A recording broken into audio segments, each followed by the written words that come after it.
Welcome home, brave heroes. I'm Ash. This is Ash Quest, and it's Ash Quest as you've never seen it. From that specific angle with the camera mounted on the edge of the table. Anyway, it's going to be raining outside throughout this entire thing, I'm sure. It's been raining all morning. I thought I might wait for it to let up, but that doesn't seem like it's going to happen. So, we're just going to have to deal with it. I hope you enjoy the pitter-patter ASMR of the rain that my microphone is no doubt picking up. Alternatively, I could just use my dynamic boom over here, but I don't want to do that. I want to show you the game that I got last week, and I did a video on it. I did a video on one of the sets, the Weeping Peninsula set from Elden Ring, the board game, but I didn't like that video. And I don't know if it showed or if it just like is a really, really bad thing for the channel. Like if you guys are just like 0% interested, but I am interested, and that's almost all that matters. I want to show you what I got in the mail, what I've been very excited about for the last, this angle is weird. My arms look massive with this angle. We're going to commit. We're staying with it. We're staying with it. I want to show you what I got, why I was so excited for this offering from Steam Forged Games. I'm going to show you what I have at my side here is, this is just one expansion, and this is kind of the equivalent of a boss expansion. This is the Erdtree Avatar. This next box is the Limgrave Depths. This is all of the stretch goals. So if you were thinking about backing and you wanted all the stretch goals, they all come in a box called the Limgrave Depths. That includes Blythe, who is like a wolf man of sorts. We got Iron Fist Alexander. I don't know if you're going to be able to get him. I think he was a crowdfund exclusive. I got the upgraded player dashboards. Every core set comes with dashboards. I don't need these like little printouts, these little slips of paper. I think they should be cardboard by default, cardstock even. They're not. It's bizarre to have such a bad option and then have the upgrade, and the upgrade is really what it should be by default. Not gonna lie there. I got Spirit Ashes, which is just a pack of miniatures. It's just miniatures. They replace the tokens in all of the core sets, to be honest, that are available right now, which is going to make things confusing later on. There's no manual, no instructions, none of that of any kind, no cards. It's just miniatures, and the miniatures are meant to replace tokens, and just the Spirit Ash tokens. I still have like 4 boxes to show you. This is the Flying Dragon Agheel expansion. This is just a boss expansion. All right, we're almost done. I have the core sets to show you, and I did a video on the Weeping Peninsula. This is a core game. You don't have to get anything else here. If you just want the Elden Ring experience in board game form, then this will be the most accessible option because it is the smallest of the core games. It's got about, I think, 20 hours advertised of playtime. Okay, all right, and then we have Stormveil Castle. And Stormveil Castle is also a core set. I should tell you, the Weeping Peninsula is called a standalone expansion. This is because you can play it with the other core sets, because you can do that with Elden Ring. You can basically play them in whatever order you choose. There is a recommended campaign order, of course, and it does recommend that you start with the Weeping Peninsula. So there are provisions here at the end of the game where you get to take your rewards into the next core system if you so desire. Then we have this bad boy, Stormveil Castle. This is also a standalone expansion, but this is not meant to be played first. This is meant to be played a little bit later. I'm pretty sure that it's a standalone expansion anyway. I'm pretty sure you could start with this. It has Tarnished. Tarnished are the equivalent of your heroes. So, but this is meant to be played last, no matter how you play. If you want to play the Weeping Peninsula as a sort of precursor to your adventure in terms of difficulty, you'll play that. Then you'll play the core game that I'm about to show you, then you'll play Stormveil Castle. If you don't want to do it that way, and you want to have like an experience that's more true to the game like myself, you'll play through the core game I'm about to show you, then the Weeping Peninsula, then Stormveil Castle. Or maybe you'll save Weeping Peninsula for after Stormveil. But by the time you get to it, it should be a breeze. The last game I have to show you is the real Elden Ring experience. This is Elden Ring, the board game, Realm of the Grafted King. And this game is the one that you will want if you want the definitive starter set, the actual board game, the one that's not called a standalone expansion. So this behemoth is enormous. This would be like your your basic Hero Quest set, with Weeping Peninsula being like first light. But that's not how this really should operate at all. It's not how I really mean to compare the games, and I'm not going to be comparing the games past that statement. I'm going to clear all this stuff up, and we are going to show you what Realm of the Grafted King is like. It's a lot. I've literally broken a sweat moving all of that stuff. It's a lot of stuff. There's a video on YouTube that's like, the channel has, I think, 50,000 subscribers or something, and the video has like 250,000 views, and it's all the Elden Ring stuff, and this guy just carries in these 2 massive cardboard boxes from Steamforged Games and sets them down. They're huge. That's how they came. By the way, if you've gone all in on this campaign like I did, you will be expecting 2 large boxes from FedEx. I don't remember if it's express or ground, but a lot of the times people are getting them separately. So you'll get one box one day and you'll get the next box either with that first box, which is ideal, but the reality of delivery systems and services is that's not always going to happen. The heater's about to kick on, so you're going to have a little bit of background noise now. I apologize. I really do apologize. I'm in here sweating and the heater's kicking on. I don't like it. I got rain, I got heat. I'm working through it anyway. The possibility is very real that you'll get your second box either the next day or a couple of days later. I think I read, in one case at least, that somebody got their box a week later. This is normal. This is fine. And honestly, for a game of this size and this complexity, this many pieces, you kind of want them to be in separate boxes. You would not want Steamforged to have placed all of this stuff in one box. It would have been very subject to mishandling and damage. You would not have wanted that for your games. And unfortunately, there are people who reported damaged minis from their shipments because, for whatever reason, but I think that it's because there's not very good packaging inside the game box. Outside the game boxes, they put a lot of foam, layers of foam, thick cardboard for shipping. All that was done great. Inside the box, they didn't make a lot of considerations for the contents to be doing this. And we have a few miniatures in the boxes that are topsy-turvy. We have a couple that are like pretty damaged. For a mercy, I don't have a lot of like unfixable ones, but I definitely have some that I'm going to take pictures of and send to support. And they were in my Weeping Peninsula video. So, Realm of the Grafted King. This is what it looks like. This is what it's all about. And this is the start of my Elden Ring, the board game, unboxing presentation. All right. I'm going to throw something out. This is Realm of the Grafted King. I would be careful not to really like tip the boxes. They are not meant to be stored sideways. The contents of each box are very much layered upwards. And like I said, considerations were not really taken to make sure that all of this stuff would maintain its orientation and secure position if you were to jostle the box. You can differ with me if you would like to. Steamforged Games is no stranger to board games. They have packaged tons of games. They have absolutely shipped a lot of different games over a lot of different crowdfunds. A lot of the games have been licensed, so it is very important for them, in particular with games like this, to be careful of the packaging and to present a good image. That said, you can't tell me that they did any more than the bare minimum as far as getting the miniatures into trays. It's not great, but it just, I'm convinced, yeah, with all the experience they have at this point, they should definitely do better. The bottom of the box, on all these boxes, they just say, "Arise now, he tarnished," a classic line from the very beginning of the game. The game's opening cinematic has this line. There's nothing on the inside of the lid. I always check the lids. Always check the lids for that extra bit of flavor. Nothing there. We have our flyer for the Realm of the Grafted King, the iconic cover image for Elden Ring. This serves another purpose. On the back side is your campaign structure. This is the recommended structure. These are all of the things that exist at this time. Due to the size and scope and scale of Elden Ring, the video game,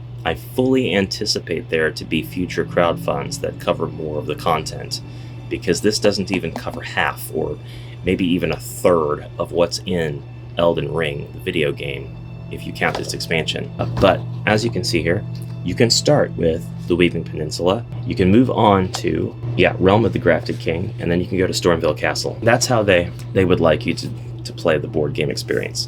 I think that's reasonable to try it out that way.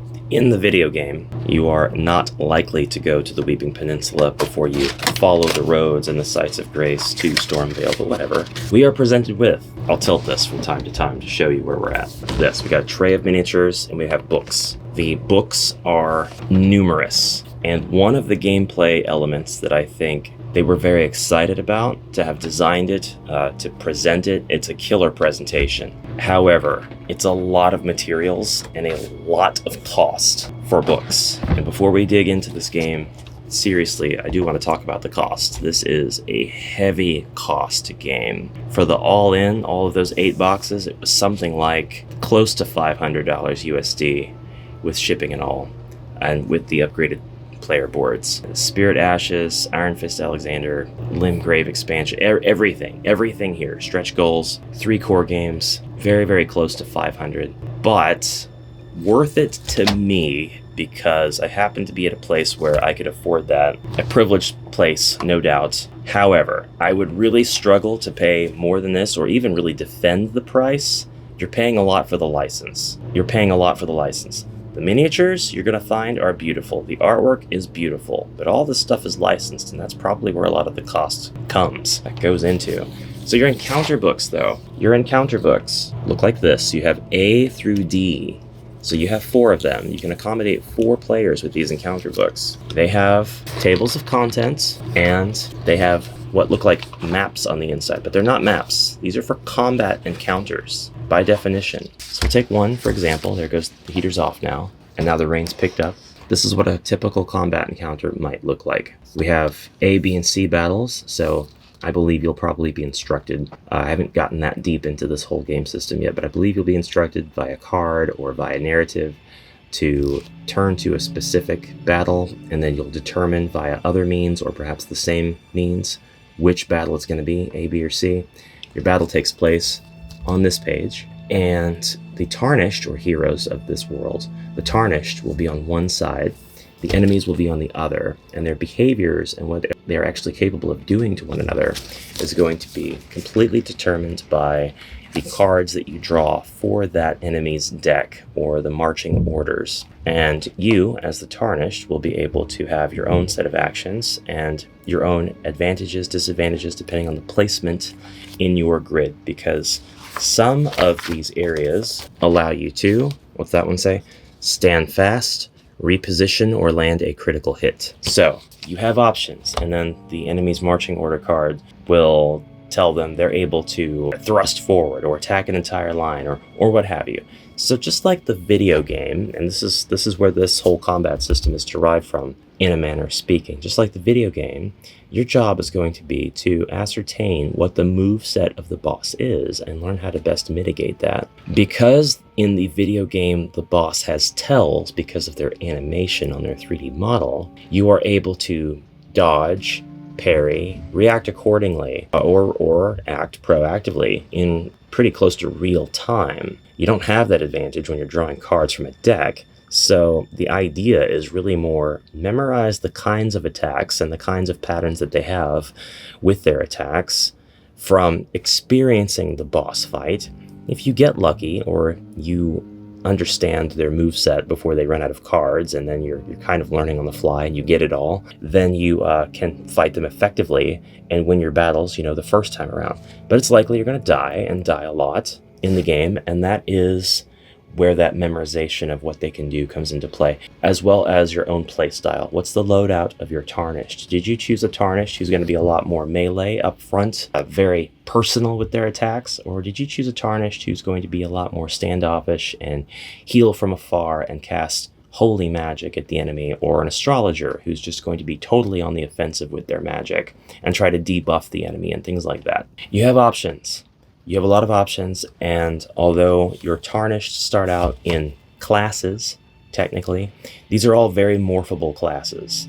They have advantages from having starting stats and starting gear, but as any other Tarnished, you should be able to claim those same stats, that same gear, just by progression and trying out different things. And that's something that you can do in the board game, it's my understanding anyway, as well. Now, as far as boards go, we don't have a lot of boards. This isn't really a board game. But before we move into the tile system and how it's laid out, I want to show you why there are 4 encounter books, because while each one accommodates a single player up to 4, they're all the same. The contents of them are all the same. It's the same battles, the same everything, until you get to the boss fights. This is a boss fight, and this is where your Tarnished will take all of their boards, their encounter books rather, open them up to the specific page and push them together. I showed an example of that in the Weeping Peninsula video, but basically all 4 of your books have a different quarter of this battle map. 2 of them have the Tarnished, 2 of them have the boss. It's not like customizable or configurable. They only fit together one way. But this is one of the moments from Steamforged games. They were really counting on this to be a mind blower. You have a lot of these too. It's like, all right, guys, it's time for a boss battle. And these grids will be able to accommodate larger enemies. I'm not knocking the system. I am saying it was a big deal. I think there probably could have been alternatives to it to maybe cut down on the overall manufacturing cost and maybe pass some of the savings on to the consumer. I don't know that we needed 4 encounter books, but I will say that the encounter books do serve a purpose in that while one Tarnished is busy fighting their enemies, this fight is not going to affect the rest of the Tarnished that are playing at all unless they want to be summoned in, unless there's consent all around on double teaming enemies and fighting bosses, mid-bosses, and all of that. You don't have to play that way. If you are the other Tarnished at the table, you can go on exploring the lands between, uncovering new locations, new items, merchants, flipping over tiles to build out your map on the board. Again, we'll get to that. Realm of the Crafty King is the largest of all of these experiences, and it comes with the most cards, the most miniatures, the most everything. This is one of our miniatures. I don't know if we're going to be able to focus with this angle. No, not really, and the lighting is crap, so we might switch to an overhead view. But before we do that, let's just get through the rest of these contents real quick. This box, I love how it's got like the inner sleeve and you lift the lid off and it's just off the top part. That's really nice. It's good construction. But the board is so tall that you are continuously reaching down to pull stuff out. You just constantly have this sort of suction. I'm sure it was tested many times and probably in previous games that Steamforged put out. It's not my favorite way of doing things. I do prefer a longer box if you're going to have more content. And it seems like the long box is like a lost art form. It's like a piece of nostalgic history that is gone in the flow of time. We have board game manufacturers now that insist on 10 by 10, 11 by 11, and is this 12 by 12? No, it's just a quarter of an inch shy, really. But yeah, maybe it's less than half an inch shy. 11.67 probably. We have our scenario books. The scenario books, they work differently than your typical quest books, quest guides, and so on. Here, again, you have your table of contents, and you have beautiful art on every page, screenshots of various locations of the lands between. You have, I'll just show you, why would I look at it and not show you? You've also got your NPCs like White Mask Var, Sorceress Sellen's in here, my darling Sorceress Sellen, I love her. And then you've got all of these different locations. You have narratives though.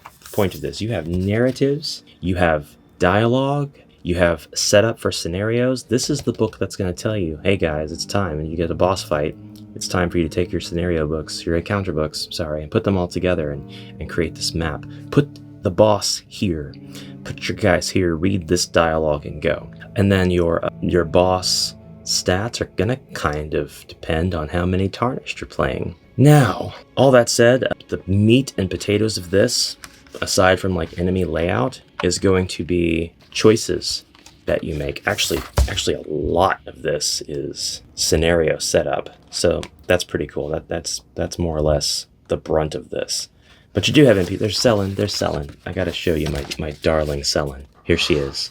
She never takes that stone mask off. She's lovely. She's lovely underneath, and she's lovely with the mask on. Merchant Kale is in here. Bach the Seamster. Melina Patches is in here, unfortunately. He's got 2 pages dedicated to him. Roderica the Spirit Tuner. I've got a typo here. Certified Spirit Tune. Kenneth Height. Found a couple of other typos in here, unfortunately. Knight Bernal is in here. And then you've got your Merchant and Roundtable Hold section, which the Roundtable Hold is the place that you go in between quests, whether you live or die, because if you die, death is not the end in Elden Ring. But we were talking about the meat of the scenario book. Okay, so Each scenario does have setup instructions. It's not just for the combat, but what you take out of the cards and tiles. And I feel like it's important early on, even before showing you the beautiful miniatures, that I tell you, this is very much a sorted game. There's not a lot of stuff you just randomly shuffle. Like, that does come into play, but your tiles are numbered. Your cards are all numbered, and they are meant to stay in this order. You do not take anything out and randomize it. You keep everything. So when you are setting up a scenario, you're going to have some setup time because you'll be instructed to look for cards A through G, and then Y, and then card 14, and then cards 20 through 40. And you're going to take all that stuff and put it aside. And then you're going to take tiles 1 through 18, but you're going to exclude tile 15. And that's going to make up your scenario. You know, you'll have different parts of what I just mentioned, exaggerating hyperbole a little bit, but you'll take different elements and shuffle them. But when you put everything back, you'll want to put them back in order because nothing else here is supposed to be shuffled. You shuffle nothing. Okay, and then we have tokens for a blessing. We don't have a lot of tokens. Like, we have a decent number, but we only had to punch them out of 2 sheets, and a lot of them are repeats. We've got like wound trackers. We've got objective tokens. The tokens are all the same size and shape because they go onto the tiles that you place down that serve as your map experience. And that, well, you have a few that are going to go onto your character because they're status effects and stuff. But other than that, you'll have 2 sides to every token, the unclaimed side, and then after you interact with it on that tile, you flip the token over, and that's the claimed used side. I would have preferred if they just let you take the token off the board. Then you know you've already interacted with it. But perhaps there's a mechanic that refreshes tokens, so we'll get into that. Or maybe we won't. We have HP trackers. These come in the form of just sheets that you have to punch everything out of, and then you can track your HP, you can track your mana, your FP, and you can track your hand size. Maybe that's stamina, actually. I think I made this mistake in the last video. I don't know if that's stamina or FP. You might use runes to cast magic in this game. I did see a few things where it's like, you can only do this if you have a certain number of unspent runes, and it's like, we use FP to do that in the game. Why are we using runes, which is the world's only currency? We have health trackers for the bosses, and there are 2, because you might fight 2 enemies that have large health pools at the same time, just as you would in the game. Next up, we have 2 more trays to pull out. We're only about right here in the box, but the bottom tray is all cards, and I'm not going to pull the decks and decks of cards out. I'll show you some of them once we switch to the overhead camera, but this tray is all miniatures and the map tiles. The map tiles have the art of the rain stop. It's nice and quiet now. Tiles all have the art of the video game. I realize it's dark. It's gonna be more lit up once we switch to our overhead. The tiles all have the artwork from the video game's map, the map that you open up to check out the world. However, they are not arranged as such. These tiles are meant to be drawn from a randomly from a stack that you create according to the scenario that you have built according to your scenario book, and then you will place them adjacent to the tile from which you are searching, and you'll continue building out until you reach so many objectives or until you're instructed to open up a specific scenario. There are a few scenarios that play out like branching narratives where you read a section and then it gives you a choice, and if you want choice A, you turn to page, you go to section 14, and if you want choice B, you go to section 3. And it plays out like kind of a choose your own adventure, and you'll eventually get to the end of it. It's not like there's going to be many endings, I don't think, but you'll get to the end, and depending on the choices you've made, you may have picked up some things along the way. But anyways, we don't have specific locations illustrated on these tiles for the most part. There's an exception, and I'm pulling these out, and I need to remember to put them back in kind of the order in which I found them because I don't want to mix these up. We do have special tiles that are illustrated in groups to look like specific locations from the game, and the scenario book will tell you when you need to pull those out and arrange them such that they look like that location from the game. All right, we're not getting anywhere with this specific angle. I thought it was fun to use to kind of chat with you about stuff, but we're going to switch to the overhead and I'm going to show you all the components of all the stuff that is Elden Ring, the board game. All right, let's go. All right, so the first thing I'll make you aware of is the Tarnished. These are like the hero characters. These are the playable characters of the game.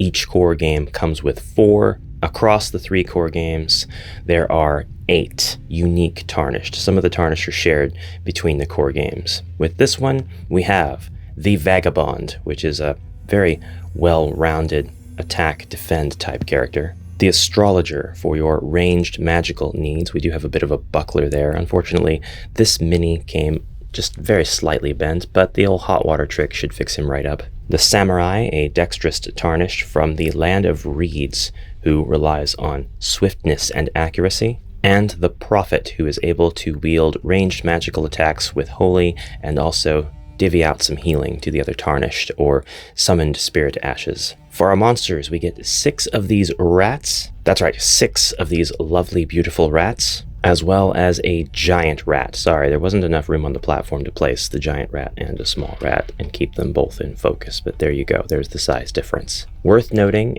the bases for these miniatures are just a little bit more than an inch, so they'll crowd up a typical 1-inch grid board system. We have 6 wolves, just regular wolves, nothing too special about them, but they are here. 6 demi-humans, these are kind of like the goblins of the lands between. They're very weak, they like to yell at you when you first encounter them, they're easy to put down, and they like to travel in packs. The demi-humans' faces are covered in cloth. There are a lot of them that don't have this cloth covering. I think we'll see more of these guys pretty soon. The Fanged Imps, these are dungeon-dwelling creatures. The game comes with 6 of them. I've seen complaints about lack of details. I don't see lack of details. These models look like they were lifted directly from the game. The Kaiden Sellswords. The Kaiden are a group of mercenaries. Yes, these guys are relatively tall compared to your Tarnished character. They're big dudes. 6 Godric soldiers are included with this set. In the video game, they are very good at teaching you how to fight. One of the earliest spots in the game is a little settlement crawling with these guys, and facing off against one is a good lesson in exactly how to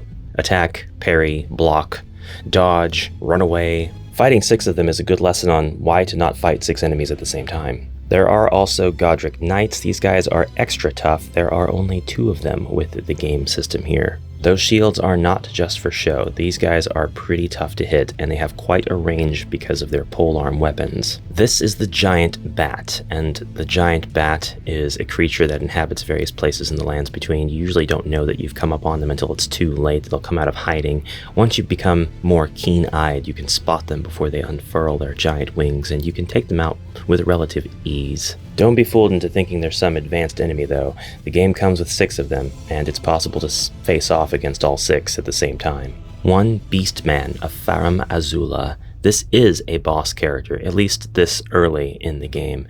In the video game, much later on, you'll find swarms of these guys as just regular enemies, as well as different variations of them.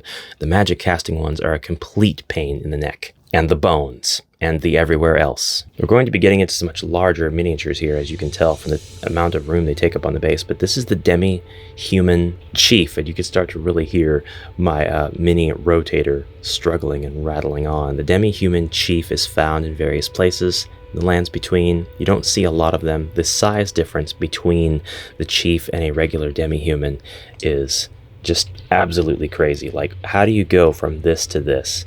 Is he the chief because of his size? Do demi-humans typically grow this big if they're left alone, if they happen to be able to live long enough? Fair warning, the game does come with 2 of them. 1 Aired Tree Burial Watchdog.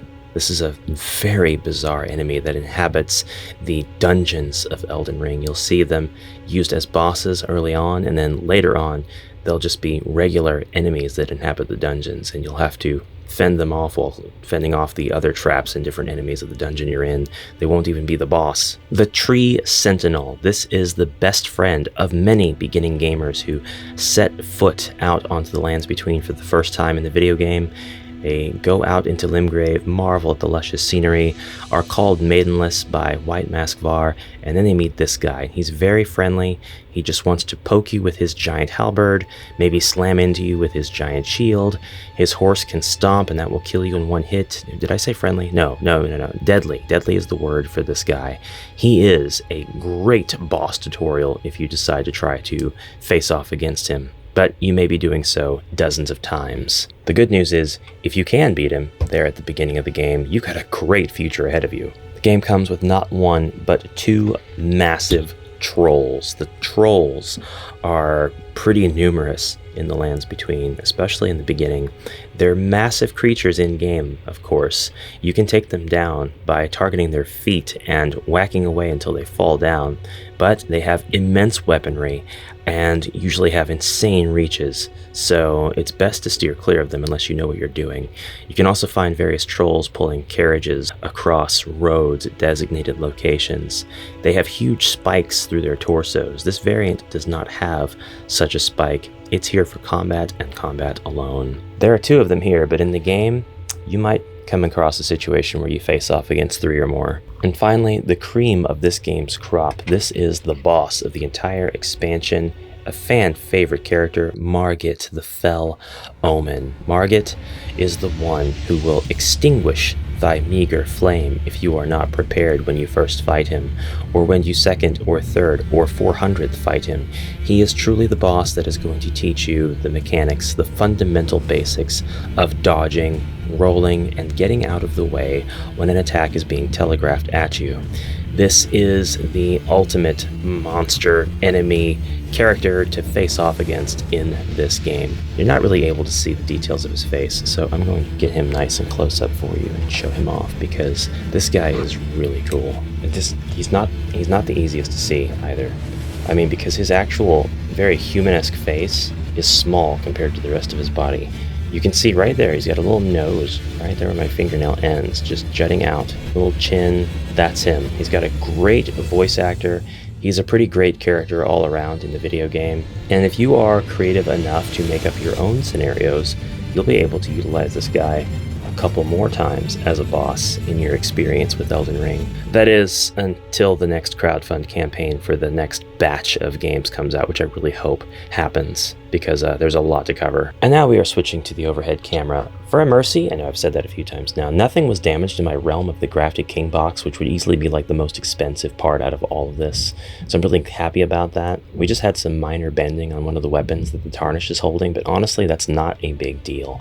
I did say we were going to look at these tiles. The game is played, the non-combat portions are played on these tiles as you explore the lands between, as you uncover narratives, as you find merchants and NPCs with which to interact, and we're going to look at some of the artwork on these. We have, well, let's get them, I guess, actually all facing the right way, which should already be there. Let's just flip the entire stack upside down. How about that? Show you the outside. How about that? We start out with a little group that have an S before the number, so I think that these are probably part of one of those sets that you have to put together in a specific order according to a specific scenario. And no, you don't put the tiles down over the battle area that I've sat. It's just convenient for me to do so at this point in time. But no, we've got our S1, S2, S3, S4, S5, and S6. These all actually contain the Site of Grace icon, which means you'll have a Site of Grace that you can activate at each of these locations and then spawn from should you die. I think that's how that mechanic works in this game. From here, we go on to tile 7, which contains a beast icon and a Stake of Marika icon. Or that's an effigy of the martyr. One of the two. I can't remember. I can remember because I had to use it in the game. Stake of Marika. This is where you respawn in the video game when you're too far away from a Site of Grace, but you're like right before maybe a boss fight. They do have these strategically placed. You can't warp to them, but you can definitely respawn at the nearest one.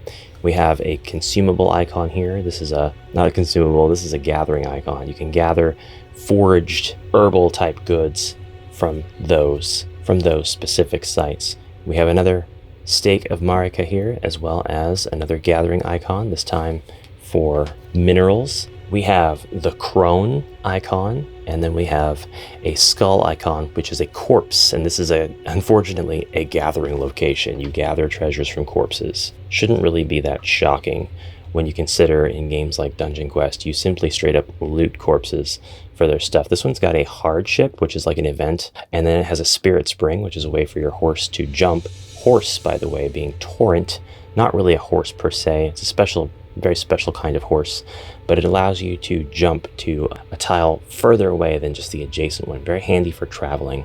Here we have an effigy of the martyr, and this allows you to be able to have more than one Tarnished in a boss battle. We have spirit candles icon here, our first monster icon here. Spirit candles kind of give you little side quests. Your icons initiate battles in the scenario book. More gathering locations.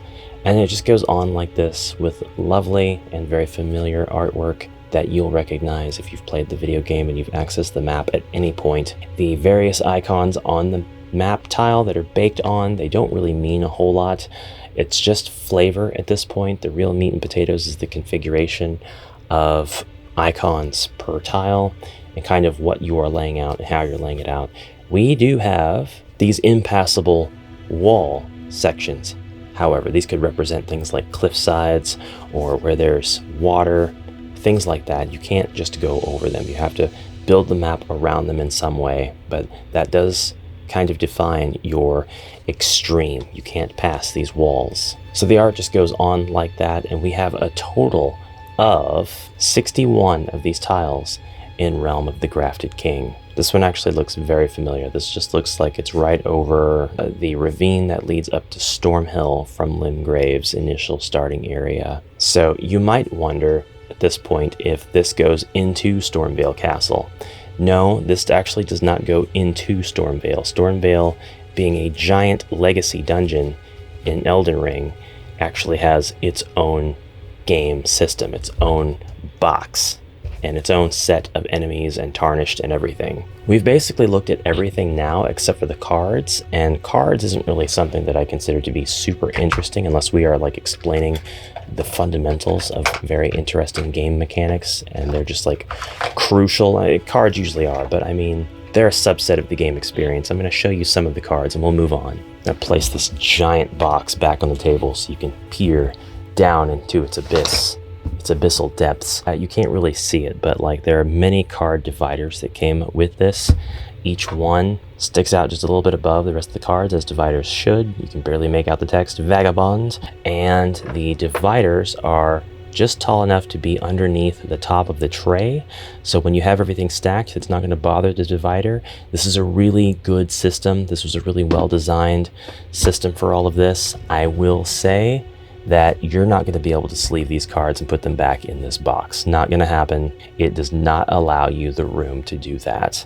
So you don't have a lot of extra room. You have like a little bit of extra room over here, which I can't really say why, but it's not enough to sleeve all of these cards. And then your tinier card deck for your searchables and your time passes and stuff, you don't have any room to sleeve these. So you're kind of stuck with working with the cards that are here unless you move them out of the box, which honestly would not be a terrible idea.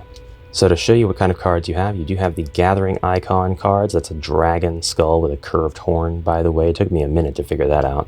This is Beast, and Beast Blood is one of the gatherable things from that, for example.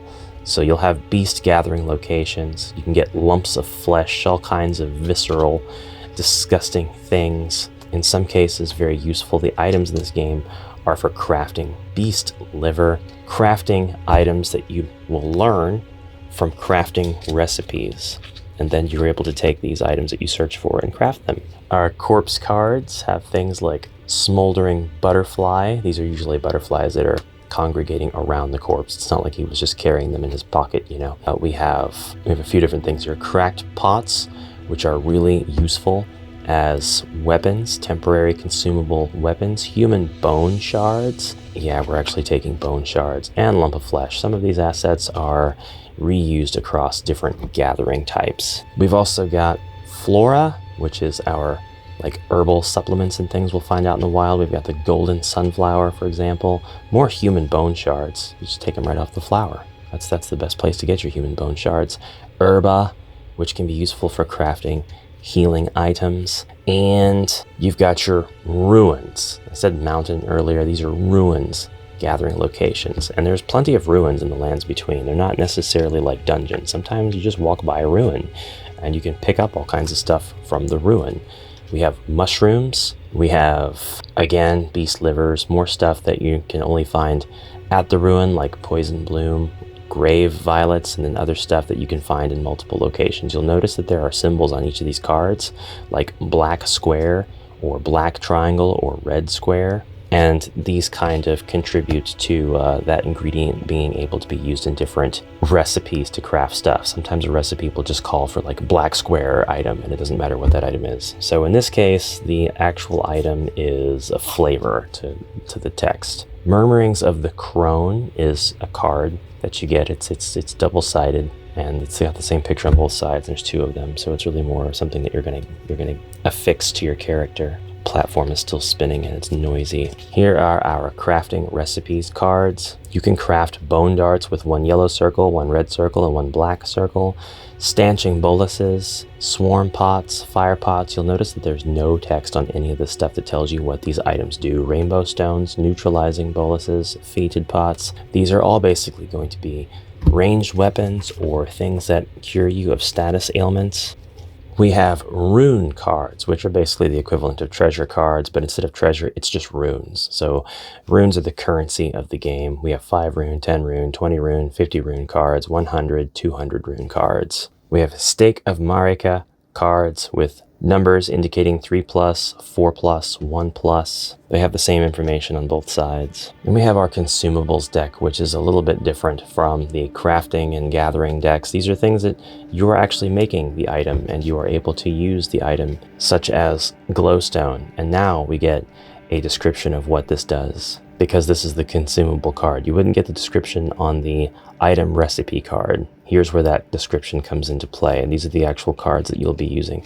So for the swarm pot, for example, discard this card and choose an enemy in this tarnished lane or an adjacent lane. They suffer 2 blood loss, and so on. These kinds of cards come with the other base sets, so we're not going to look at these cards again, but just know that there are minor differences. Boo! Sorry for the jump scare. Just know that all of these core sets come with these kinds of cards. We're not going to be looking at the cards over and over again at the other core sets. They're just too similar. All right, but I did show you that the Vagabond essentially has their own deck. So this is kind of your complete loadout. This details your starting weapon, in this case a longsword and a heater shield, and then you've got your Vagabond knight armor. You're gonna have 6 health, 4 either stamina or FP, I can't remember, and a hand size of 4.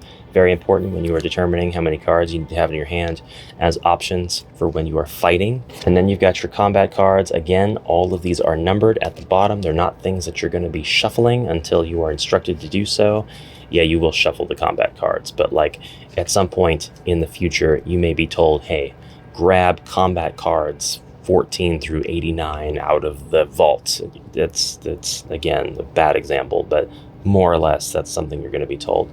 Longsword. All of your weapons have their own card, and then they tell you what cards you have in addition to this. So you're going to have, with this, a combat deck of 6 cards.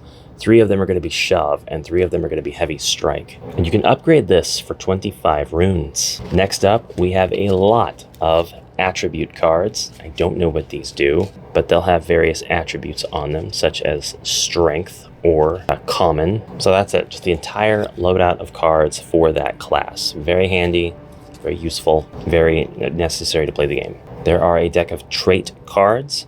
This is probably a case of randomize and draw, I don't know.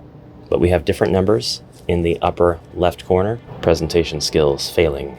We have different icons with values on them on the face of the card. Hand size +1. I have to take that as meaning hand size +1. So HP +2. We have a deck of map cards, and these map cards give you instructions as to why won't you focus? Why don't you like me anymore, phone camera? Margit, the Fell Omen, Chapter 3. Boss. Turn to page 74 of the scenario book to begin. Rune Locked, 160. I think you have to have 160 runes before you can take on this guy. That's not fair. You should be able to take on everything at rune level 1 if you want. Your marching order deck for your bosses will look something kind of like this. Margit the Fell Omen has Hammer Leap, and then also has this crazy set of icons, and then also this icon at the very end. And then we have a B. We have an event deck with, you know, your typical events. Moving on, discard each merchant token from the playing area. Oh, I don't like that. Then they just leave. We need to cleanse our palette after that one. What's another one? Traveling Salesman. Place each merchant token on a tile adjacent to its current tile. more merchants. Ambush. This Tarnished immediately draws and resolves a hardship card. We have the Guidance of Grace deck. These are not numbered. Resource Hunt. Place an objective token on this card each time a Tarnished draws one or more material cards. If there are 5 or more tokens on this card, this quest is completed. Guidance of Grace are quests. Another example of a Guidance of Grace card, Guardian's Vigil. Place 5 objective tokens on this card. Each time a Tarnished explores and reveals a hardship location, place the hardship token with its exhausted side face up and discard a token from this card. When the final token is discarded, flip the penultimate trial card, then place the Tree Sentinel token on the starting tile. If 1 or more Tarnished are on the starting tile, place them on an adjacent tile of their choice, therefore placing the Tree Sentinel on the map. So, just one more look at some of these brilliantly huge miniatures. Now, the huge ones with their enormous bases, would they hero quest? Absolutely. You can slaughter the poor defenseless heroes by using some of the enemies in Elden Ring. Your demi-human chieftains, your Tree Sentinel, your giant bats, which are really they're almost like Strigoi. They're absolutely monstrous. Your Erdtree Burial Watchdog. These are all monsters that you could carry over into other games. The amount of minis and the details on the minis here are stunning. The Fanged Imps might be the only ones that I look at and think, well, you could use a little bit more detail. But you know, they're not like super detailed in the game. They kind of act like they're made of jade. They look like they're made of jade. They move around as if they're made of a stony material. So I would say paint them up. And I would love to paint all these guys. I want to paint all of these enemies, all these bosses. This is going to be a goal of mine for this year, for sure. Maybe I won't get to all of them, but I'm going to make swaths of progress by getting through the wolves and the rats and the fanged imps for sure. All right, now that we've gotten through that massive core game box, easily the largest out of this entire presentation, I want to go through some of the smaller stuff and give ourselves a bit of a palate cleanse. This is Iron Fist Alexander. I believe he was a campaign exclusive, but Iron Fist Alexander is a celebrated character. He is a fan favorite. It was absolutely mandatory to have him in this crowdfund campaign, and he acts like a summoned spirit ashes in Elden Ring, the board game. He's got his own marching order cards, which we'll go ahead and take a look at. Very rattly. This is not one of those cigarette type wrappings, that's for sure. I've gotten really good at undoing those because of all the cards that come with this game or set of games. Alexander is treated as a special type of spirit ash. So if you are getting Alexander, this is how he's going to come into your game. Alexander can only be summoned in a boss, dungeon, or gauntlet encounter where the Tarnished area has 3 rows, and if the Tarnished taking part have at least 50 unspent runes. He may be summoned regardless of the number of Tarnished taking part. Alexander has a behavior deck like a boss enemy. At the start of each round, draw 2 cards from his behavior deck and shuffle them into the marching order. Iron Fist Alexander. Resolve both of the following behavior lines in any order. I don't know what any of this means right now. Move to the right 2 times, then attack the first 2 spots with a damage of 3. I don't know. Seems like he's going to be a very useful character, though. So here's his Spirit Ashes card, and then here is his Marching Order deck. And now we're just going to take a look at the miniature, because that's all that's left. And when I say miniature, I'm kind of joking. He's not mini. He's a pretty big, chunky boy, but the details on him are immaculate. This guy would be an absolute joy to paint. He's huge, and he's scale accurate. So, I mean, this is how big he is in the game. He's going to take up multiple squares on your combat area. He's got his arms crossed here, in case that wasn't apparent. He is a proud warrior jar.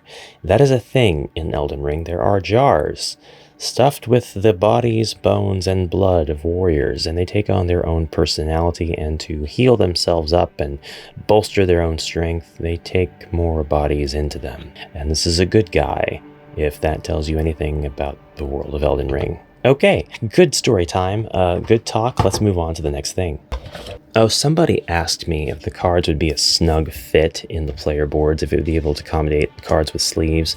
I would say the answer is no. The cards are already a very, very close fit to the cutouts on the board, so it just seems like SFG hates the idea of you sleeving their cards. Now, as far as like the cutouts on the edge of the board, they also don't give you any room.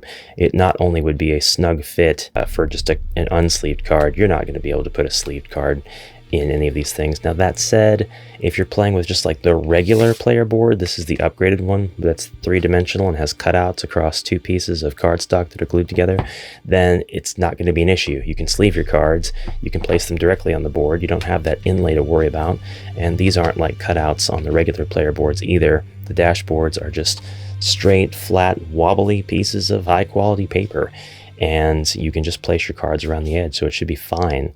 Having said that, sleeving the cards does mean, like I've mentioned before, that you're not going to be able to put them back in the box appropriately, so you may need to come up with an alternative storage solution for all of the stuff inside your box, which plenty of folks like to do anyway. But speaking of which, this is the player dashboard, the upgraded version. It's too bad they couldn't have put some sort of artwork on or something on the other side. We have combat deck, discard, attribute deck, discard, class feature, profile, and traits, which we did see a deck of trait cards. We saw the profile cards for each of our Tarnished. We have a spot for a buff card to go. We have 2 tokens there, 2 tokens here. We have talisman, weapon, and armor. There we go. Nice. Good focus. One of my favorite things about this whole campaign is the Spirit Ashes add-on. This is an optional item, but if you're going all in, you might as well make sure you grab this as well, because this replaces the silly tokens of the Spirit Ashes that you can summon with actual miniatures. And Spirit Ashes in Elden Ring are just that. They are summonable entities, usually versions of enemies that will be on your side when you summon them.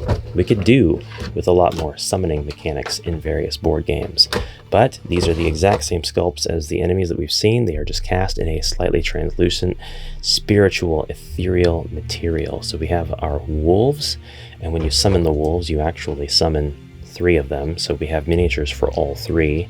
In the corresponding game in which there are Spirit Ashes available to summon for the wolves, there are 3 tokens, so we're replacing those tokens with miniatures. We're going to take my hands out of the equation and switch back to the static rotating table camera. Yeah, Spirit Ashes for wolves, they're one of the earliest summons you get in the game as well. I believe they're the first summon you get as soon as you get the Spirit Calling Bell, which is the item that allows you to summon your own Spirit Ashes as you find them throughout the world of the Lands Between in Elden Ring.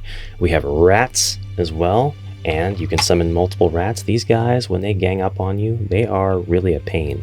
You can't dodge or parry all of them if you let them get all around you, and they will kind of combo you into evisceration, and they can apply various status effects such as poison, which you might have guessed as being natural. Next up, we've got the Rotten Stray. This is a sort of zombie dog Spirit Ashes, and yes, there are zombie dogs in the world of Elden Ring, and yes, they are also the kind of enemy that likes to travel in pack and will get you if you're not careful. The Godric Soldier kind of confuses me because you actually summon 2 of these at the same time in the video game. It's too bad you couldn't summon just more than the one, but it's understandable. It's fine. It's not like it has to copy the video game entirely. You've probably noticed by now that all of the bases for every single miniature have their own scatter, their own details. So you can paint these up. I wouldn't paint the Spirit Ashes at all. I'd leave them alone completely. They're supposed to be translucent like that.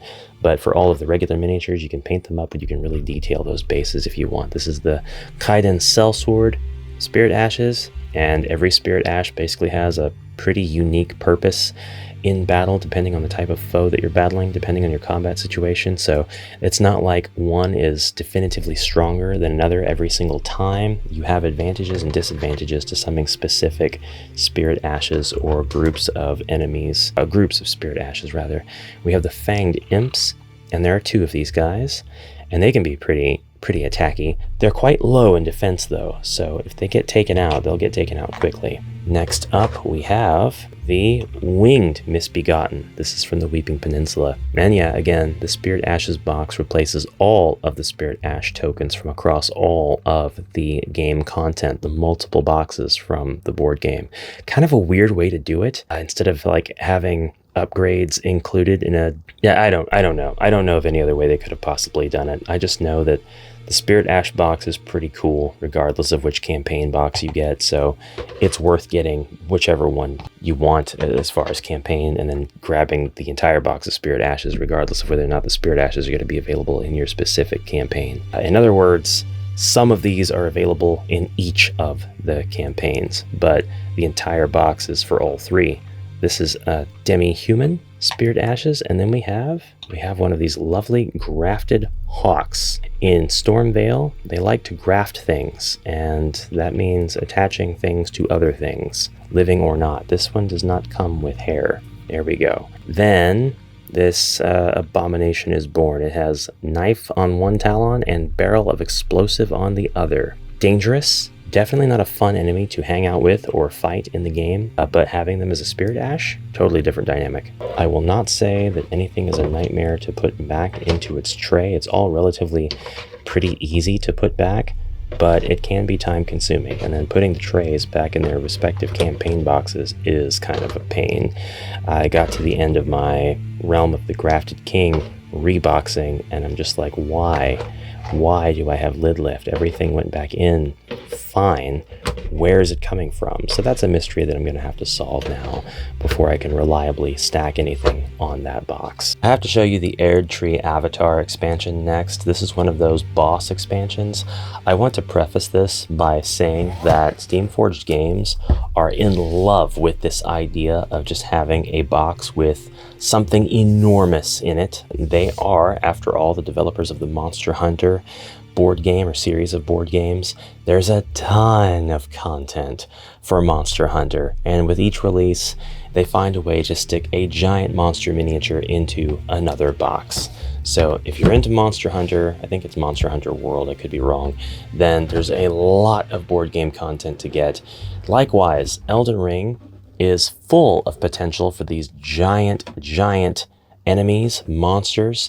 So there are a couple of expansions. This one is one in particular in which we have a custom board upon which we will fight this enemy, and this is a pretty typical area for this monster in the game. The Erdtree avatars are known to inhabit the area directly around various minor Erdtrees in the video game, and this is a pretty accurate picture of what that kind of looks like, with tons of warrior jars laying dormant around the roots of the minor Erdtree. We have the scenario book for this expansion. It's a pretty simple thing to do. To add the Erdtree avatar to your Elden Ring, the board game campaign, add the Erdtree avatar map card to the Roundtable Hold. Alternatively, the scenario can be attempted standalone with 120 runes and level 3 class features. That's pretty much it. You then get a scenario setup, exactly how to utilize this expansion. The starting boss HP, each Tarnished begins the encounter with a horse card with the mounted side face up. Tarnished can't gain the benefits of any row effects on either side of the battle line unless this card is mounted side up. And we have specific instructions on how to treat this encounter if specific objectives are achieved within the fight itself. Finally, we have a round 1 and a round 2, and this game doesn't just come with the one boss miniature, which I will show you in short order. It comes with enemies that frequently accompany this boss miniature, this boss in the game. These are Erdtree Guardians, and then put them on the spinning platform, but I decided I'm not going to do that. It looks like they have trees growing out of them. They have long hair, they have really long pointy sticks with which they try to stick you, and in the video game they have a lot of poison mist attack bullcrap that they can pull, so it's a good idea to take them all out. The expansion comes with 5 of them, just in case you thought it would be an easy fight. We get a deck of cards. This is the combat cards, the map card, dismounted and mounted sides of the horse cards, and the marching orders for our enemies and boss. But the cream of the crop is the actual boss miniature himself. This guy rivals Margit the Fell Omen in terms of size. This is the Erdtree avatar. It is kind of like a centaur or a horse looking figure when you find it, but then you learn that that's not quite the shape of it at all. It's a hunched over figure with a very long sort of cape trailing behind it. It's completely organic. There's lots of roots and plantation coming off of this thing, but it is attached to the living Erdtree avatar. It has a set of arms that end in very humanoid fingers, one of which is gripping a staff that is capable of sending all kinds of magical crap your way in various attacks. By the way, I haven't talked about these miniatures. They are slightly flexible, and you don't want to play with the flex too much, or you'll stress them out and bend them, overbend them. But they're the kind of material that seems to be pretty safe to handle. I don't want to say roughly, but you know, if you're just quickly taking them to bloop, bloop, bloop across your map, you should be pretty fine. I wouldn't be dropping them on the floor. The smaller miniatures are lightweight enough that, you know, it'll be fine. Nothing will happen to them. But at the same time, as bendy as they are, they're made of a material that looks like if you go a little too far, it'll stay that direction. It's not like a Reaper Bones situation. It's not like the Hero Quest miniatures. They just somehow feel more risky. And honestly, that could be completely placebo. It could be completely irrational or unfounded fear. It's just the price of everything talking. But yeah, the Erdtree avatar, a boss that actually a lot of the bosses in the game share the model, so you're able to utilize this as a lot of different boss encounters if you, again, are comfortable writing your own scenarios and adjusting the statistics of this thing. It goes right back in the box, which looks like this, by the way. We have a ton of unused room with expansion boxes like this, but as long as it matches the general shape and size across the XY dimensions of the rest of the games and expansions, why not, I suppose? And you'll find that that's something I kind of complain about, because as people who would spend this kind of money on this amount of stuff, think that they would be a little more respectful of the rest of our space. Sorry, I'm just eternally going to be complaining about stuff like that. It doesn't really matter what the game is. The only game that really has gotten that right to an impressive level, like perfectly, you can't improve on it in my opinion, has been Dungeon Saga Origins, which is not part of this unboxing or video. It's not affiliated in any way, but it is a really, really greatly packed game. And I forgot to put my map encounter, which is what I get for all the complaining that I was doing. All right, next up, the Limgrave Depths. Again, this is all the stretch goals. This is all of the bonus content that you would have earned if you had been a backer. This is actually being sold separately through Steamforge Games website, so you should be able to acquire this despite it being a bunch of stretch goals. You know, it's not impossible to acquire stretch goals from campaigns. A lot of the times, they're just not as exclusive as some other things are. We have our 4 encounter books because this actually has gameplay content. It's not just miniatures. One of the stretch goals was gameplay content. We have the seminal, the very necessary, fundamental, if I can get this out, skeleton miniatures. And the Elden Ring skeletons are very, very close to just being general Dark Souls skeletons. So, I mean, if you have any aspirations of making your own like Dark Souls content, you can use the skeletons from this game and they'll match pretty well, I think. But skeletons aside, of which there are 6, because Elden Ring seems to follow a 6 enemy maximum convention, and the scenario book, or rather the encounter books, and the rule book, which I'm not sure why we have a rule book. My little thing is still creaking along because it's not currently solar powered. It's powered by battery, and the battery's just been in here draining the whole time. There we go, and I'll just set that to the side. Rule book? Why do we have a rule book? Oh, this is actually the scenario book as well as the rule book. As a reward for one of the scenarios in this expansion, Tarnished can earn a powerful ally, and I'll show him to you right now. This is Blythe. This is Blythe. He is Moon Princess Ranni's guardian. There are other terms at play here, but we'll just leave it at that. He can be summoned as a Spirit Ashes. That is the reward that you get for completing one of the scenarios. We have also 2 more Tarnished miniatures. We have here the Warrior, Looks like a whirling dervish attack going on right now. The warrior is very much a dual-wielding class, very much an offensive bit. And then we have the Wretch. The Wretch is actually one of the default classes in Elden Ring. There's a variation of the Wretch in most of the Dark Souls types of games. This is the all stats at 10, starting out extremely basic. You are a bit handicapped from the very beginning because you don't really excel in anything, but this is a very powerful template to choose if you're an experienced Souls player, because you can morph this into anything you want much sooner than any of the other classes. Look at this, he's got a little bit of a ponytail. It's almost like he's me. He has exactly my muscular build, exactly the giant club that I carry around even. It's basically just a miniature of me. We have bears, and the bear miniatures are, I mean, they're great. They're very big, very meaty, very dangerous looking. This is both an idle pose and a very dangerous pursue, predator, hunt, attack type of pose. I think it works out really well. We have 3 of those bears. We have an enemy called the Rune Bear. Rune bears are bears that have accumulated runes and are slowly turning into dragons. Obviously you can see the seam lines here where this one was assembled. Looks like it's got a tiny little head and just a huge bulky body. It has its arm and paw reared back for a horrible attack that's going to take out whatever's in front of it. These guys inhabit the Mistwood and they suck. They are just horrible.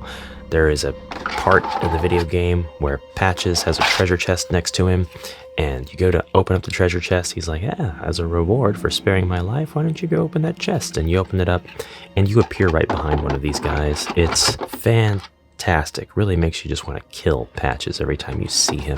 We have an enemy called the Mad Pumpkinhead. This serves as an early game optional boss, as well as a mob, as well as mobs in the later portions of the game. Just an overall fun guy, really fun design, good attack pattern. He's really rewarding to learn how to fight and take down. He moves pretty slow, but he does hit pretty hard. He probably has a similar behavior in the board game. Then, one of my favorite enemies, I really like this enemy. This is the Demi-Human Queen. You've seen the Demi-Humans. You've seen the Demi-Human Chieftains. The Demi-Human Queen is an enemy. There's like 2 of them, maybe 3 in the base game that serve as bosses, and then 1 or 2 in the DLC, but this is the magic casting version of the Demi-Human Chieftain. She has a couple of melee attacks, but generally just a mastery of astrologer magic. So, dangerous enemy, dangerous boss.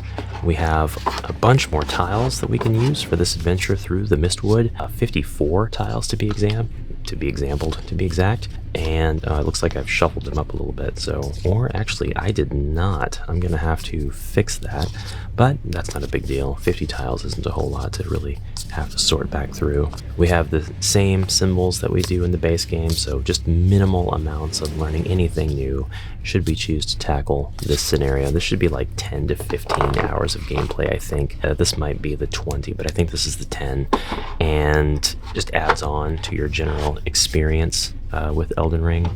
So all in all, I think the Realm of the Grafted King is 50 hours. I believe Weeping Peninsula adds 20, Stormvale adds 20, and this adds, I think, 10 to 20. Kind of a variable there for me, I'm not sure. So we have a total of over 100 hours of gameplay should you choose to go all in with this. And it is all soloable, as I've mentioned before, but that is the components for the stretch goals box, the Limgrave Depths.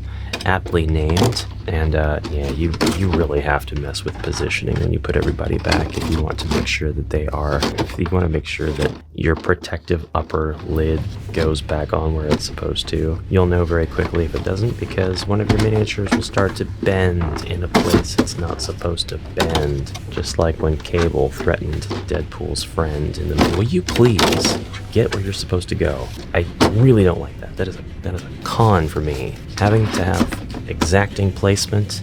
No, not in this household. Limgrave Depths, beautiful presentation, beautiful box. Actually feels like the size of the box is justified with the amount of content that comes with it. I guess I didn't look at any of the cards though. I do want to kind of skim through the cards. It does kind of make me sad that we don't have more deck dividers with this kind of content. Like, we only have the deck dividers for the base games, the core games, and then for this kind of stuff, we're just kind of stuck with whatever we have. It wouldn't be that difficult to make your own dividers, I guess. Here we really just have combat cards for our Wretch and for our warrior. Really easy to get those out of order if you're not careful. Don't shuffle anything. We have new Guidance of Grace cards, but they're going to be pretty common. We have Gather Resources, we have Fully Equipped, we have Loose Ends. When a Tarnished interacts with an NPC location, this quest is completed. Area Cleansed A, Area Cleansed B. You can get some pretty cool artifacts that are present from the video game. And here's our Spirit Ashes card for Blythe. 15 health and 1 defense with 5 attack. All right, next up is Flying Dragon Agheel, and I'm going to take a couple of different shots of this once I get to the centerpiece, but this box definitely is justified in its size.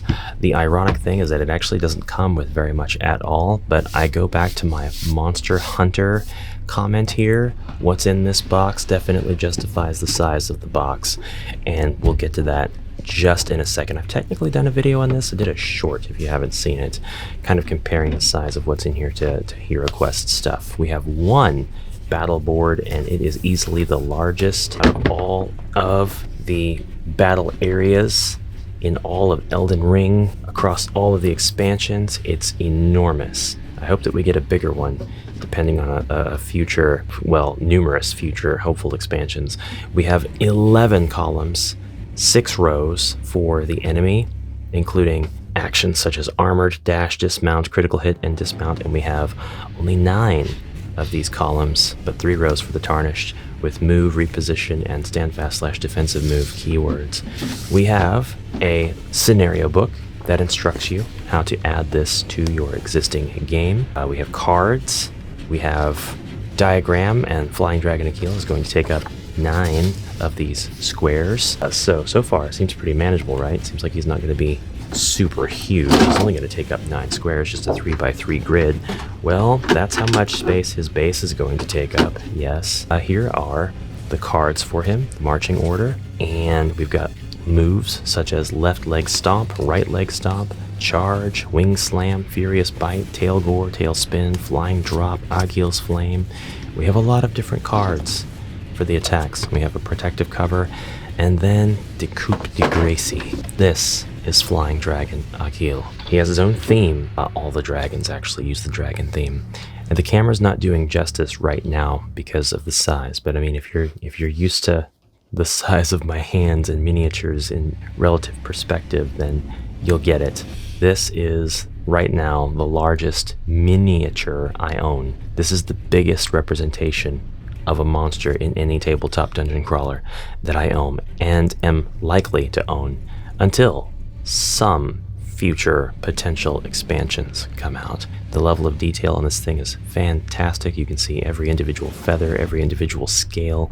You can see every tooth in his completely fanged out mouth, back of the throat. He's in the roar position that he does when he flies down and he screams at you just for existing. You can see all of his toes, his deadly feet, his extremely dangerous tail, all of the tendrilled looking spikes on his back. He is incredible, and he is enormous. He's absolutely huge.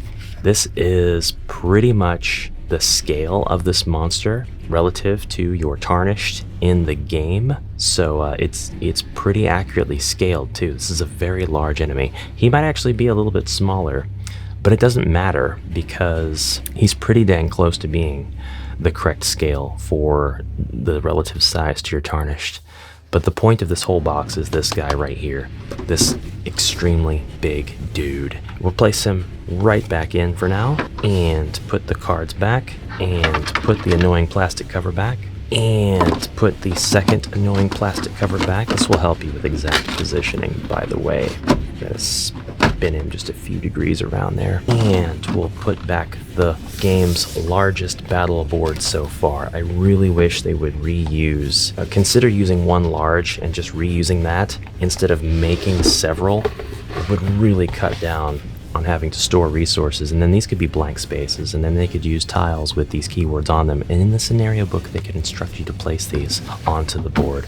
I mean, I thought that the design of everything with the gameplay was so eloquent. That was a word that I used many times when I was covering the reveals of this, but there were so many more things they could have done. We're going to revisit the Weeping Peninsula, which is the least expensive core set, or the most accessible, I should say, core set, before we move on to our final box for the whole presentation, the 100% any percent speed run of this unboxing, and that would be Stormvale Castle, which has some of the coolest surprises in the box. But for now, revisiting the Weeping Peninsula, since we did unbox this in another video.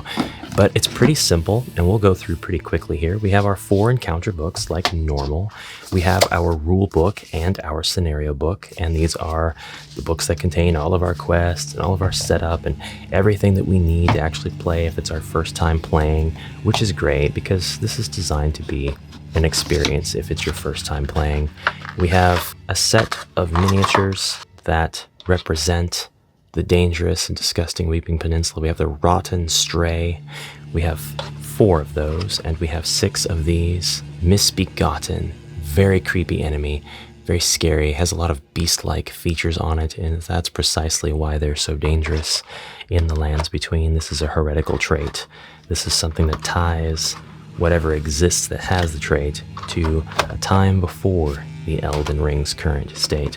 I got one of these trays from Dollar Tree to store my little tokens in. I'm going to see how well I like the categorization of tokens, but you've got your objective tokens. You've got 4 different categories of gathering tokens: beast, flora, dungeon, and corpse. I love that corpse as a gathering site. You have A through L or N, some middle of the alphabet letter for your objective markers, objective tokens, stakes of Marika, sites of grace, and effigies of the martyr, all in the same thing here.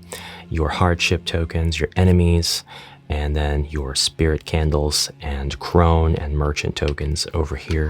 And then I have a few more tokens representing wounds and status effects in baggies separate. Didn't really give me a great storage solution for all that stuff. You have 2 boss health trackers. You have 4 Tarnished health trackers. 4 of these coming with every single core game. So if you're doing what I'm doing and getting everything, you can just put these back into their box when you're done using them, when you move between expansions, or you can carry them with you, whatever you want to do. And then we go straight into the bottom tray of the box. Whoops, I had a few more tokens that I forgot about that represent the spirit ashes, which I just said are replaced by their miniatures if you get the spirit ashes boxed add-on. But here they are. Here are the spirit ashes, and here's a time tracker. Flip this and it keeps track of day to night. Then we move on to the core game components, and that includes a winged Misbegotten, which is the same as the other Misbegotten, but he has wings, he can fly, and he can shoot bows. He shoots bows from a big arrow. It really subjects your expectations there, subverts them even. We have the scaly Misbegotten, who is a bit draconic in nature, has a lizard-like tail and a large battle axe ripe for swinging. These guys are kind of like the brutes of their group. They're pretty tough to come across. Our Tarnished include the Prophet, whom we have seen before earlier. This one's a bit damaged. We have the Astrologer. Again, this one's a bit damaged. I'm not too torped about it since I have separate Astrologer and Prophet miniatures, but I will get a support email to these guys. We have the Hero, which is the class that I chose. Now, she arrived with a damaged axe, and a viewer in the Weeping Peninsula video kindly told me that I should use the hot water trick, and thought the hot water trick was known to all at this point, and that should just fix everything. Well, they used the hot water trick instructions, the most extreme version of them, and no, hot water is not going to fix a mini that is breaking or broken or already has stress lines. That is when they are mispositioned after being crammed in storage. It's not going to fix a miniature that is already bent, depending on the plastic type, because if you bend something back in place and it's made of a material where you already have the stress lines, you could risk breaking that. So no, that's not really going to work very well. Next up, we have our deck divider cards. Again, very nice. And with this group, we have a Tarnished called the Bandit, and he's pretty basic. He's got a dagger. He has 2 daggers. He's very quick, and he's very melee. You have a series of the cards that outline the consumables and weather effects and the like, just like the ones from Realm of the Grafted King. You have a whoops, that was going to happen at some point because it's happened a few times to me already. You have a series of handsomely illustrated tiles, much in line with the style that we've already looked at. These represent different places across the lands between, not necessarily based on real places, unless you get to a specific set of tiles, such as these here at the end that do represent a specific location when you have these all grouped up. This is Morn Castle of the Weeping Peninsula. Morn Castle is a legacy dungeon, which means it's a dungeon that you can visit and you can get so far in the dungeon, save at a site of grace, not save, but recover, have that site of grace as a point of return. If you happen to die after that point, get to another site of grace later on and so on. And you can backtrack and unlock gates and kick ladders down and stuff to make your journey through easier, make subsequent journeys through the place easier until you finally manage to get to the boss. And the boss of the Weeping Peninsula is the Leonine Misbegotten, another misbegotten creature with beast-like traits. This one has a bit more lion traits. It has a large greatsword that it wields in combat with your puny Tarnished, and if you take it down in the video game, you get an awesome greatsword if you are a greatsword user, called the Grafted Greatsword.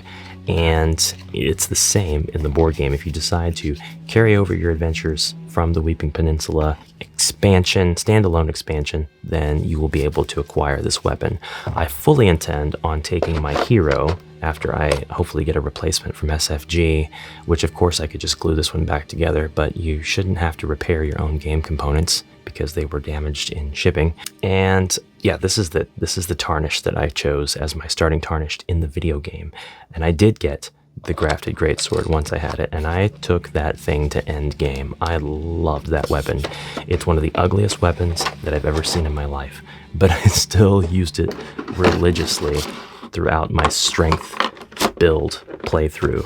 Strength build, strength adjacent. Now, a note when you're putting this lid back on, these hex tiles, they have a little bit more room, so they have a bit of room to fall over. And every time I've tried to put this back on, I've had to jostle the box to get the tiles to fall back. So that's been a thing that I've had to do. This Dollar Tree tray, this specific blue one, it fits perfectly in this crevice. I was amazed. I wasn't going to use this as a solution until I discovered that it did fit perfectly there. And then I'm like, oh, it's on. I'm just always going to use that then. Fine. They don't give you a whole lot of room to store your stuff like this, so you just gotta use what you can and hope for the best, and then your other stuff will somewhat go back in, and hopefully you won't have any lid lift. It's strange. I'm not complaining about the way that they allocated space, but some of it's a little bizarre. Some of it's a little weird. No lid lift for the Weeping Peninsula, though. We are now done with the Weeping Peninsula. We're going to go on to what should thematically be the last thing that you unbox. Elden Ring, the board game, Stormvale Castle. This is another suction on the lid. Absolutely could cause a black hole. Another game where this could serve as an expansion that's also standalone. Just like Weeping Peninsula for 1 to 4 players, set in and around the towering fortification that sits vigil over Limgrave, the seat of the much maligned Godric the Grafted. Stormvale Castle remains a dangerous location. Soldiers and knights, hardened veterans of countless battles, roam the battlements and passageways. Imposing defenses stand ready to repel all intruders, while deadly siege engines rain destruction upon those foolhardy enough to attempt an attack. We don't care about that, though. We are here stepping on the path to become Elden Lord. This comes with the rulebook, the scenario book, and, of course, our 4 encounter books. Always 4, always encounter books. It's always 4 encounter books. What's this baggie here? Well, this is my own doing. Sadly, these are Godric the Grafted's hands. Probably the number 1 report that I have seen from discouraged recipients of the game is that the miniature for Godric the Grafted was missing some parts when it came in its box. And that's kind of understandable because, like I said, they really could have improved how they packaged the minis within the boxes.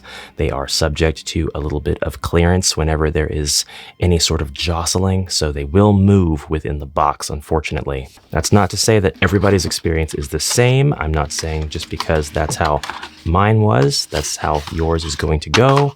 but that does seem to be the most common complaint. However, if you are a victim of such unfortunate mishaps, make sure that you locate the missing parts in the box. They will probably be under the tray. That's where my hands were. And you can also just take a picture of what you've got and send it to Steamforge Games support. For a product at this price point, there's no reason why they can't recompense you in some way, hopefully sending you a new mini. This time, we have all kinds of cool Stormveil enemies, dripping with horror.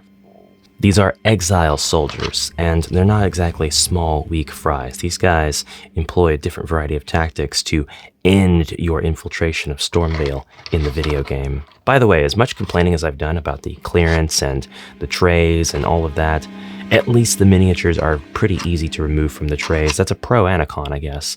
But for the user, they're very easy to remove and put back. And because each game system or expansion only comes with a handful of different miniatures, you always kind of know exactly where they're going to go, like what spot they go into, even if you've unboxed all of it. That's kind of a pro, because there's a lot of games that have a lot of different miniatures and they don't make the put back very fun at all. I'm looking at you, Orc Quest. I'm keeping the box out of view. There are some surprises in there I'd like to keep hidden, but for the most part, we've got our standard fare, all of the tokens, which I have already divvied up into different plastic bits. We don't have the clearance in this box for the blue tray. At least I don't think so. We might, actually, we might. I didn't put together the spinners in this one because I was starting to not see the point of doing so. I guess it's conceivable that one day I will have a group of players who wishes to play only Stormveil Castle, and so we will just play that, but I don't see it happening. I always see myself starting people out with either the core game recommended or not. Now, you know what? I think that tray that I got from Dollar Tree would fit in here, and I don't think that it would contribute to lid lift if I was careful about which side I put the tray, the longer single tray of minis on.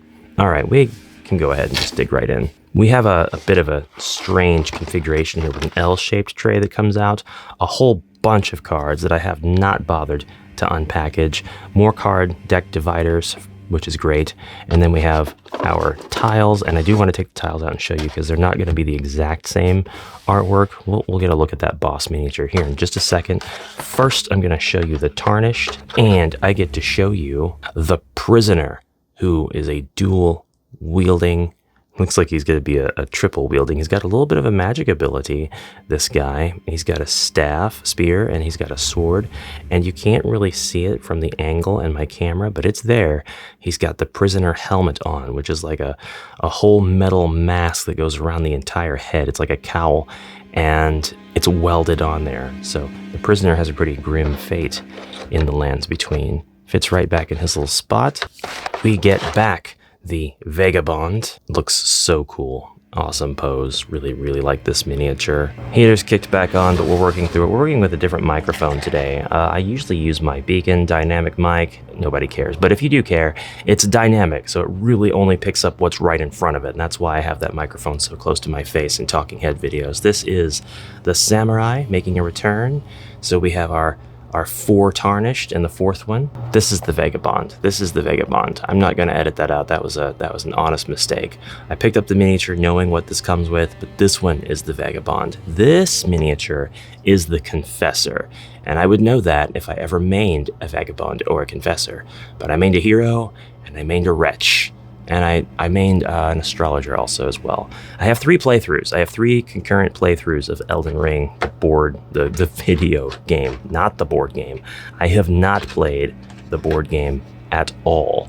And when I do, God, I wish there was a Dized app for it. That would be so nice. That would be so convenient. Let's move on to our enemies. We have the Warhawks I showed you. The spirit ashes of this character, knife tied to one leg, explosive barrel tied to the other in the game. This is one attack. They just come up and throw it at you. They can't do it again. But the knife, they could do the knife all day long. The Rotten Strays, I've shown you some Rotten Strays before. Stormveil Castle is host to a few of them. It is also host to our friend, the Banished Knight. So this guy's pretty tough. He's definitely a codpiece. That giant sword. No, I'm actually talking about the giant sword. And then the gigantic shield. He is a challenge. He is a right royal pain in the rear. Look at this tiny little, We're not going to focus on that, are we? We're not going to be able to get that close to that, are we? I don't think so. It's a tiny, tiny little... I don't even know what that is on his helmet. I think a lorehound could probably tell me. We have, I'm glad this guy was not broken at all, the Grafted Scion. The Grafted Scion is kind of an indicator of what kind of horrors you're going to face at Stormvale Castle, although we've already looked at the Rotten Strays and the Warhawks and the Banished Knight, and they really aren't that horrific. But this guy, he's got issues. He has things going on, and he's not here for therapy to talk about them. The Grafted Scion is an imposing sight. There are many arms, there are many swords. One's got a giant shield. Some arms are hanging on to other arms. And then we have a single face right here nestled in a shroud of coverings, and just all manner of other kinds of body parts hanging off. This guy was created through the disgraceful practice of grafting, which is something that Godric himself does to himself. But before I show you the grand finale that is Godric the Grafted, the final boss of all of this currently existing Elden Ring campaign, I will show you the tiles that... Why aren't you spinning? Spin. We have to kickstart you. Yes. Yes. I'll show you the oh, the battery's dead. Okay. I know it's got solar panels on the side, but there's not enough sunlight in this room, and it does have a AA battery, which I guess was dead. Forget about all of that. I'm going to show you the tiles that make up Stormvale Castle. And as you can see, it is the consistent art style with which we have grown accustomed, that which we are used to. This is basically representative of the Stormvale Castle art on the map. It is a legacy dungeon, meaning that it's got lots of different little gates and levers and ladders that can open and push and climb. And once you have done these things, you'll unlock shortcuts to get to different areas of the castle quicker. If you die, you have to start all the way back at the beginning, unless you have unlocked a Site of Grace further into the castle, and you can use these shortcuts to get to the Site of Grace faster and unlock your next path to your next Site of Grace, and so on. Once you've been through Stormvale about a half dozen times, like I have, it's not that big of a deal, but the board game counterpart might indeed be kind of a big deal. We have 44 such tiles, including this lovely tile of a statue that in the video game can only be broken when a huge attack comes at it.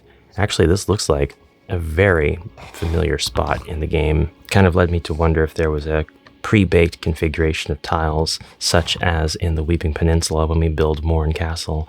We've got some ramparts here, some exiles hide behind to fire their arrows at you, and in some cases their fire.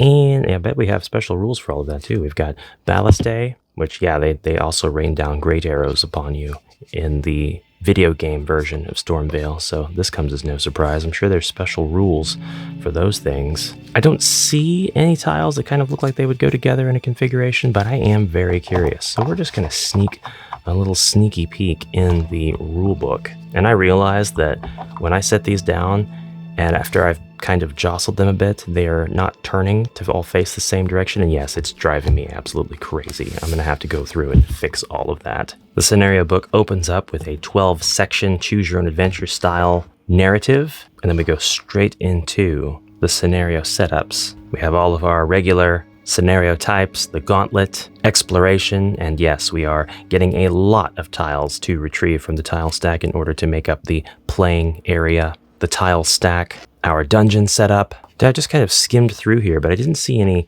pre-baked configuration of tiles. I think that's pretty interesting considering that Stormvale is a legacy dungeon. But we do have mention of various NPCs here, such as Nefelilu. I'm glad to see her. Sorcerer Rogier. He is wonderful. He's absolutely great. And that's it, because all of the NPCs are typically in the same section of the scenario book. All right, it's time to move on to Godric the Grafted. Godric is a distant relative of Marika and her offspring, and as such retains some of the power that this demigod lineage has, but he uses it for cruel, wicked, and self-serving purposes, rather than anything noble, rather than anything glorious.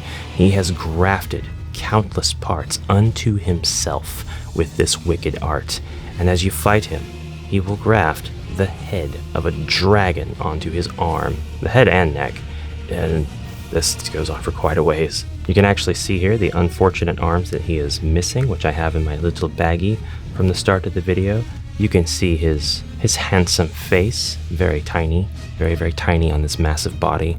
It seems to be a running theme with the big bosses in this game. Now this dragon is not the same dragon. This is not Agheel from the Flying Dragon Agheel expansion. This is a different dragon that was already dead with its body hanging limp. Godric is all about commanding you to kneel because you are a lowly Tarnished. But more or less, this is it. This is the guy that we have to fight in order to continue. We will claim a great rune for our efforts. One of 2 great runes needed to enter the capital, Leyndell, but that is game content that does not exist right now and hopefully will in a future expansion. And that is it for the grand unboxing of all things Elden Ring, the board game from Steamforged Games. I'm very, very grateful that Steamforged was able to acquire this license and make a game out of the game, because it was one of my dreams as soon as I started to play Elden Ring. Man, what if there could be a board game of this, a dungeon crawler? I would love that so much.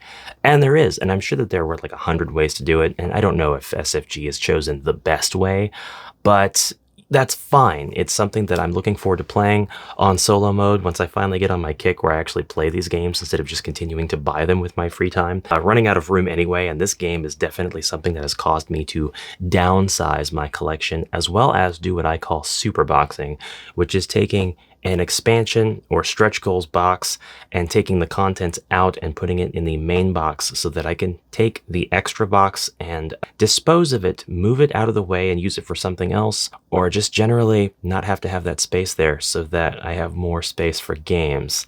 I've got a couple more heavy-hitting games that are on my list to acquire and no room to put them. And I was already struggling with room when these 2 massive boxes came in. I did this to myself. This is no one's fault but my own, but still. So, yeah, the current highest viewed video on YouTube is like 26 minutes long and has 260,000 views. With your help, I can get this video to 260,000 views. We'll have so many views. It'll be such a huge accomplishment. No, I hope that this unboxing was to your liking. I hope that it was in depth. I hope my commentary wasn't too banal or mundane. I really wanted to compare things to the video game because I'm so passionate about the video game. It's one of my favorite video games of all time. It actually ties or it ranks up and down depending on the day, really, with just 2 other games. So it's in my top 3 of all time. Elden Ring is a masterpiece. You can play through the video game as anything. You can adapt to any play style. You can learn to get good with your chosen loadout, and you can beat the game with anything or nothing at all. You can just go through and punch everybody, but you have to be really, really damn good for that. That said, there are people who are really, really damn good, ridiculously, stupidly good at the game because of their ability to memorize all of the attack patterns and the timings, and they're able to get through and just not get hit by anything at all at rune level 1 with their starting equipment, and that's it. Some people will go through and they'll just find upgrade materials instead of leveling up their character, and they'll use the upgrade materials to upgrade their weapons, and they'll carry that weapon on through to the end boss and beat the end boss.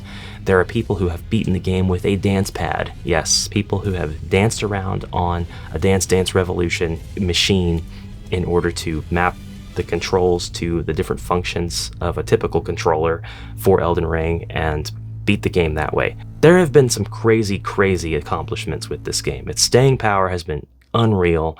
The expansion was beautiful, and people are super just excited about it. I don't know how excited we all are about the Night Rain game coming out, but that is a topic for a different time, maybe a different channel.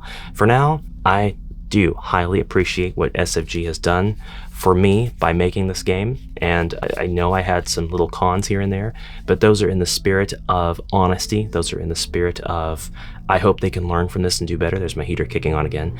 It's not cold. You don't even need to kick on. You're just noise for the sake of noise. You're just here to bring me down. Well, guess what? The video's over, and you will not bring me down, you nefarious machine, you useless piece of human technology. I'm back. Anyways, Godric the Grafted, Very impressive miniature, very dangerous looking. A lot of the miniatures, I say, were lifted directly from the game. Their 3D model data doubtless was, but a 3D model is more than just its vertices, its polygons, its tries that make up the actual mesh. It is also the texture of the model, and a lot of the times textures are applied to models through the use of materials, and materials give the impression that there is a three-dimensional effect because of how it reacts with the light around it, which is the whole point of materials. So a lot of these would look a lot simpler than they do if all they did was rip the 3D model data from the game, because a lot of the textures that are on some of the character models would be giving that impression that there's three-dimensionality there when there's not.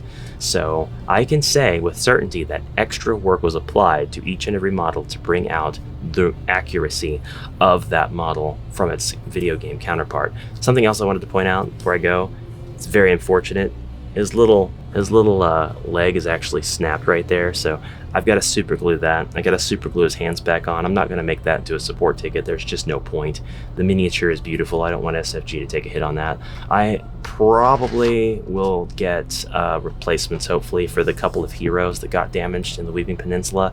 Other than that, I feel blessed that this all came in very much intact compared to some of the other people's problems. And don't get me wrong, a lot of people had no problems at all. You might get your shipment and everything is pristine the way that it should be for something of this cost, definitely. But that's enough rambling from me. I hope that you have enjoyed this. I will see you in the next video, and if you did get this far, please consider subscribing if you haven't already. It must mean that you liked the video. This was one of the longest videos I've ever made. It is one of the hardest I've ever made, not because of the editing, but just because of the filming, because of everything being in the way and me having different equipment and placements and stuff. It's been a real pain. I wanted to use a microphone that I don't typically use because I didn't want stuff to be in my way while I was filming, and that turned out to be, well, if it was a good decision or bad decision, you tell me.